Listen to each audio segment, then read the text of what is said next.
Welcome back again. Wow, today is our second day talking about how to receive the promises of God. So yesterday what we were talking about was that you have got to find the word that pertains to the promise that you're standing for. And you take that word, no matter what it looks like, you don't give up. And I told you, when you start standing for something, you better believe the enemy is not going to lay down and just let you take what God has for you. No, he is going to fight you at the beginning. So things seem to look crazier at the beginning when you begin to stand and you think, well, I'm standing on the Word of God. That's right. You're standing on the Word of God. And you continue to stand no matter what it looks like. So today I want to talk about Abraham. And he is the father of faith. He is one of our patriarchs. And I just want to share something with you about him that so reflects the heart of God for us receiving the promises that are ours. Okay, so in Genesis 12, God calls Abraham and says, I want you to leave your father's house. You leave what you know and you come. I'm going to make you a great nation. People are going to bless you, and I'm going to bless those people that bless you and curse those people that curse you, and you are going to have more children than the sand of the sea and the stars in the sky. So Abraham at that time, he was not a Christian, nor did he really know God. He was from a family of moon worshipers, so they were idol worshipers, and along comes God to this amazing man and says, I'm calling you out. Leave all of this and come and do what I tell you to do, because I'm making you into a great nation. You are going to have so many children, you're not even going to be able to count them. If you can count the sand on the sea, you'll be able to count how many children you have. Well, at that point, Abraham didn't have any children, and neither he or his wife had been able to have children. So he held on to that promise. Well, after a while, he started to get weary. Okay, and he's thinking, what is going on? When is this promise going to come to pass? And he starts looking at the natural. Okay, and so his wife says, well, you know what? I can't have children. You go ahead and have children with my slave girl. And so he did.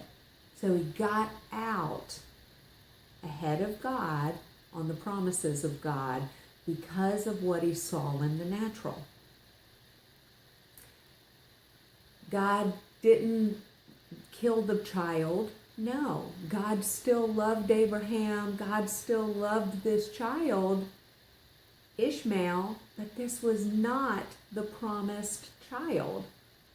So God waits until Abraham is beyond what he can do in his natural.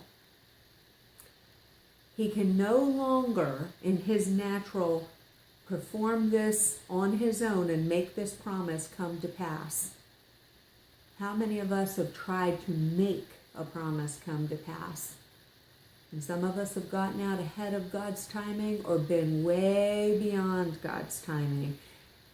We just need to settle down. And God said, okay, now Abraham, you are 99 years old. Your wife is 90 years old. Now you're going to have a child.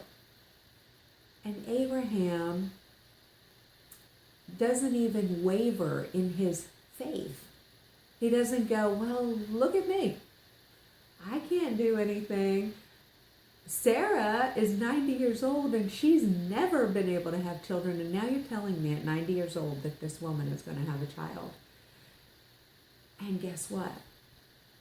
It came to pass. And they had Isaac.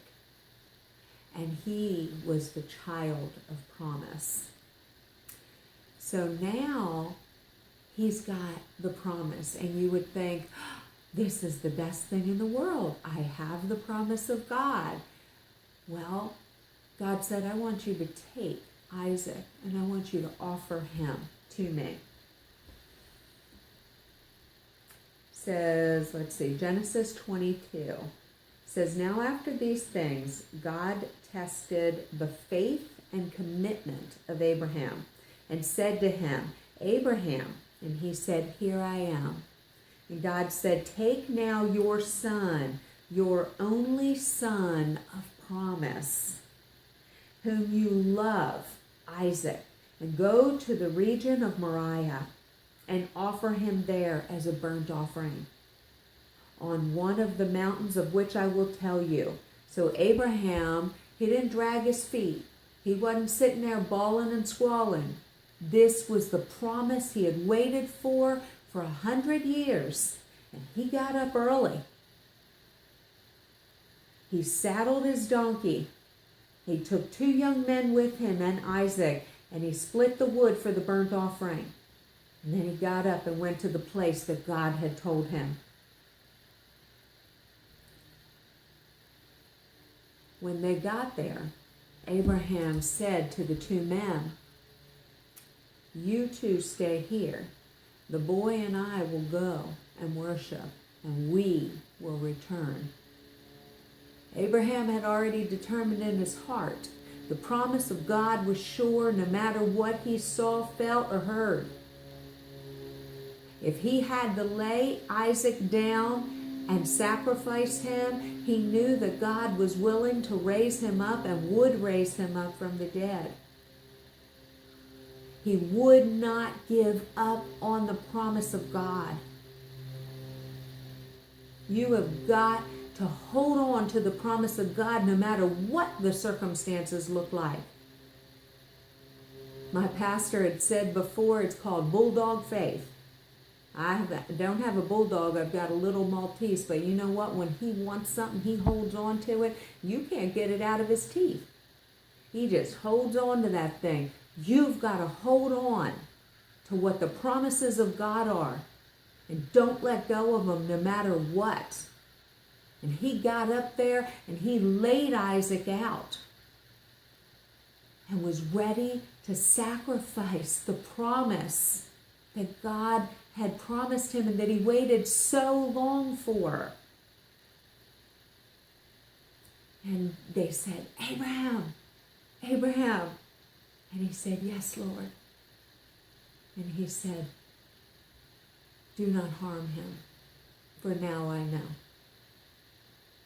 that you love me.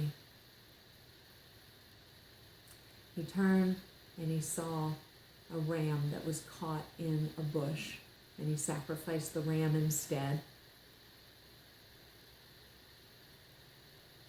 Another thing that you can learn from this, don't get so caught up and so in love with the promise that you love it more than the one who promised. I love you. We love you. And we are so grateful that you're here today. Know that he loves you so much, and the promises that he has for you are so good. We are excited to hear all that's going on in this season and in this upcoming year. We can't wait to hear from you. Continue to send us in your prayer requests, your comments, your suggestions. Let's stay connected to each other and to the vine.